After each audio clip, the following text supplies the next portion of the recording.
হরে কৃষ্ণ। আপনার জীবনে যদি এরকম পরিস্থিতি আসে যে দুজন কারোর মধ্যে আপনাকে একজনকে চুজ করতে হবে, আপনি কাকে চুজ করবেন? আপনার মা না আপনার স্ত্রী? অবশ্যই আপনি কনফিউজড, আসলে আপনি কি করবেন।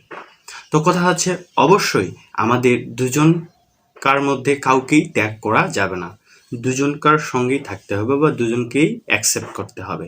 এখন কথা হচ্ছে, স্ত্রীর সঙ্গে অর্থাৎ স্ত্রীর সঙ্গে একসঙ্গে বাবা মায়ের সেবা করতে হবে, এটা হচ্ছে আমাদের কর্তব্য। এখন কথা হচ্ছে, ঝগড়া তো প্রত্যেকটা ফ্যামিলির মধ্যেই হয়, একে অপরকে দোষারোপ।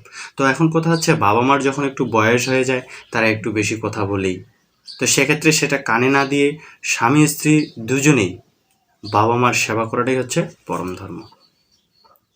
অর্থাৎ মা, অর্থাৎ আপনি যত বড়ই সাধক হন না কেন, যত বড়ই সাধু হন না কেন, মাকে অবশ্যই সম্মান করতে হবে। কারণ মা হচ্ছে পূজনীয় ব্যক্তি, সবার উপরে।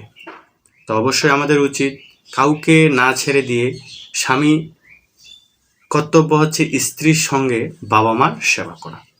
অর্থাৎ কোনো কারণে যদি মা স্ত্রীকে গালি দেয়, হ্যাঁ, তাহলে মাকে বলতে হবে যে তিনি হচ্ছেন আমার অর্ধাঙ্গিনী, অর্থাৎ তাকে এভাবে গালি যেন না দেওয়া হয়। বা স্ত্রীরা যদি মাদেরকে গালি দেয়, তাহলে স্ত্রীদেরকে বোঝাতে হবে তিনি হচ্ছে পূজনীয় ব্যক্তি, তিনি হচ্ছে আমার বাবা বা মা, তাদেরকে গালি দেওয়া যাবে না। এইভাবে দুজনকার সাথে আন্ডারস্ট্যান্ডিং করে, কমিউনিকেশন করে আসলে বাবা মায়ের সেবা করতে হবে। বাবা মাকে কখনো ত্যাগ করা যাবে না, স্ত্রীকেও কখনো ত্যাগ করা যাবে না। স্ত্রীকে ত্যাগ করলে আপনার ধর্ম নষ্ট হয়ে যাবে, এবং বাবা মাকে ত্যাগ করলে আপনার কর্তব্য নষ্ট হয়ে যাবে।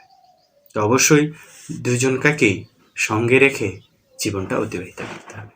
হরে কৃষ্ণ।